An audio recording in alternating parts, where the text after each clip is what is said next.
جو کہ پہلے تو کروڑپتی تھے لیکن اب شاید کروڑوں کے مقروض ہو چکے ہیں. اچھا یہ کیا وجہ آن پڑی کہ آپ کو میڈیا پہ آنا پڑا؟ یہ کیا وجہ تھی؟ عزت دار بندہ آسانی سے میڈیا پہ نہیں آتا ہے. یہاں پہ کھڑے ہونا قیامت سے زیادہ ہے. میرے رشتہ دار میرے دوست اب آپ دیکھیں گے یہ لمحہ قیامت سے زیادہ میرے لیے. میری راتوں کی نیند ختم ہے. میرے بچے کو پریشانی, میرے گھر والوں کو پریشانی.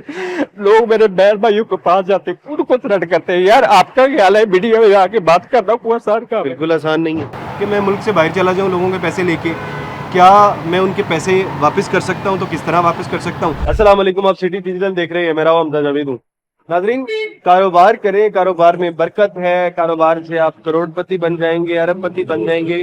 یہ کہانیاں تو آپ نے بہت سنی ہوں گی, لیکن آج آپ کو ایک ایسی کہانی بناتے ہیں جو کہ پہلے تو کروڑپتی تھے لیکن اب شاید کروڑوں کے مقروض ہو چکے ہیں. یہ میرے ساتھ صادق بھائی موجود ہیں. صادق بھائی سے بات کرتے ہیں. السلام علیکم. صادق بھائی کیسے ہیں آپ؟ ٹھیک ہیں الحمدللہ. اچھا یہ بتائیے کاروبار کس چیز کا تھا آپ کا؟ کاروبار میرا ایگریکلچر کا تھا.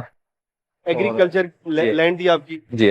تو نقصان کیسے ہوا ایگریکلچر میں؟ تو کہتے ہیں نقصان ہی نہیں ہوتا, فائدہ ہی فائدہ ہوتا ہے. نقصان کچھ کافی سالوں سے نقصان ہو رہے ہیں جس کی وجہ سے نقصان ہوا ایگریکلچر میں. فصلوں کے ریٹ نہیں تھے, اس لیے نقصان. کس چیز کے ریٹ نہیں نکلے؟ کب نقصان کیسے ہوا وہ بتائیں. مطلب ہم نے کاٹن لگائی تھی, اس میں نقصان آیا. گندم لگائی تھی, اس میں بھی نقصان آیا. اونین لگایا, اس میں بھی نقصان آیا. اور کافی ساری فصلیں لگائی تھی, اس میں بھی نقصان آیا. اچھا یعنی آپ نے پیاز بیچا جی, اس کے اندر بھی نقصان ہوا. جی, آپ نے کاٹن لگایا اس کے اندر بھی نقصان ہوا. ایگریکلچر میں جو کام کرتے رہے اس میں نقصان ہوا. جی سر. تو نقصان ہونے سے 5 کروڑ کا قرضہ کیسے ہوا آپ کے اوپر؟ صحیح بس لوگوں سے پکڑ کے کوئی ادھر ادھر کوئی یعنی کہ کرتے تھے, جیسے کسان کرتے ہیں کہ کھاد ڈالنی ہے کسی سے لے لیے, اس طرح کرتے تھے. تو اس طرح آپ کا وہ ہوا. تو کتنی آپ کی لینڈ ہے ایگریکلچر؟ میرے پاس ابھی 100 ایکڑ ہے. 100 ایکڑ ہے اور 5 کروڑ کا آپ کو نقصان ہو چکا ہے. آپ کتنے لوگ ہیں جن کے آپ نے پیسے دینے ہیں؟ کافی سارے ان کو 50-60 ہیں. جب 50-60 لوگ ہیں اور ایف آئی آر ہے آپ کے اوپر؟ میرے خیال کتنی ایف آئی آر؟ ایک ایف آئی آر ہے, وہ بندے نے جھوٹی کروائی. اچھا جھوٹی ایف آئی آر کروائی ہے, وہ کوئی اور وہ جھوٹی. تو اب یہ پیسے کیسے اتاریں گے آپ؟ بس ابھی یہی ہے کہ حکومت اپیل کر رہے ہیں حکومت پنجاب سے کہ جو یہ لون دے رہے ہیں وہ پرسنل وہ لون دے رہے ہیں. مریم نواز صاحبہ بینک آف پنجاب کی طرف سے ان سے اپیل کر رہے ہیں کہ ہمیں لون. اچھا گورنمنٹ سے آپ اپیل کر رہے ہیں کہ کس طرح اگر لون دے دیں جی لون تو وہ آپ اتار دیں گے؟ اتار دیں گے اور ساتھ ساتھ کاروبار بھی رکھیں گے. آپ کے پاس آپ کہہ رہے ہیں 100 ایکڑ زمین ہے, جی آپ 100 ایکڑ کو اگر بیچ دیں تو آپ پیسے نہیں اتار سکتے؟ نہیں وہ ہماری نہیں ہے, ٹھیکے پہ لی ہوئی ہے. وہ بھی ساری ٹھیکے پہ ہے. وہ ٹھیکے پہ نہیں اپنی ٹھیکے پہ لی ہوئی زمین پہ آپ نے اتنا بڑا رسک لے لیا. بس کیا کریں لوگ کرتے ہیں. ناظرین حیران کن بات ہے میرے لیے کہ آپ جب رسک لینے جاتے ہیں, کاروبار رسک کا نام ہے, اور اگر آپ اتنے بڑے رسک لیتے ہیں تو جیسے آپ کو پروفٹ نظر آ رہا تھا, نقصان بھی اسی حساب سے ہوتا ہے.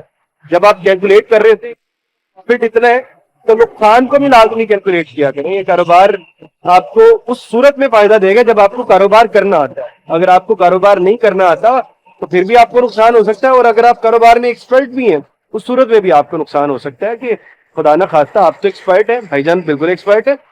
اب ایکسپرٹ آدمی کو کہاں نقصان ہو سکتا ہے؟ ایکسپرٹ آدمی کو نقصان وہاں پر ہو سکتا ہے جب کہیں پر کوئی ایسی آفات آ جائیں کہ گورنمنٹ کی جانب سے ریٹ نہیں دیے گئے تھے پچھلے سال, نقصانوں کو بہت زیادہ کسانوں کو نقصان ہوا ہے, اس صورت کے اندر آپ کو نقصان ہو سکتا ہے. تو بھائی جان یہ ایسے تو قرض نہیں اتر سکتا ہے. میں نے کہا کہ میری سی ایم صاحب مریم نواز صاحبہ سے اپیل ہے کہ مجھے جو حکومت وہ بینک آف پنجاب کی طرف سے قرض حسنہ دے رہی ہے, اگر مجھے قرضہ کتنا 5 کروڑ کا قرض ہے, قرض حسنہ تو 10-20-30 لاکھ ہوگا. نہیں وہ 3 کروڑ تک دیتے ہیں. اچھا جو 3 کروڑ تک آپ کو لمٹ تک چاہیے, 3 کروڑ کا قرض چاہیے آپ جی کو. جی اگر قرض مل جائے چلے کاروبار بھی چلتا رہے گا ساتھ ساتھ. اتاریں گے کیسے؟ آپ نے 3 کروڑ اتار بھی دیا, 2 کروڑ کیسے اتاریں گے؟ 2-3 کروڑ نہیں نا اتاریں گے ہم کو 2 کروڑ ڈیڑھ اتار دیں گے, باقی ساتھ پھر اس کے ساتھ دوبارہ انویسٹ کریں گے. باقی دوبارہ انویسٹ کر کے پھر نقصان ہوا پھر کیا کریں گے؟ نہیں اللہ خیر کرے گا. ابھی ہم کراپ جو ہے چینج کر رہے ہیں. اچھا ابھی ہم جو کراپ ہے وہ میں ریڈ چلی لگا رہا ہوں, تقریباً 50 ایکڑ ہے. اس میں کافی سارے لوگوں نے لگائی ہے لیکن اس میں نقصان نہیں ہوتا. اچھا وہ کہہ رہے ہیں کہ میں لال مرچ جو ہے اس کی فصل اگاؤں گا, اس میں بہت فائدہ ہو سکتا ہے. اس میں فائدہ ہی فائدہ, جو بھی دوستوں نے لگائی ہے انہوں نے فائدہ ہی اٹھایا, نقصان نہیں اٹھایا. اچھا یہ کیا وجہ آن پڑی کہ آپ کو میڈیا پہ آنا پڑا؟ یہ کیا وجہ؟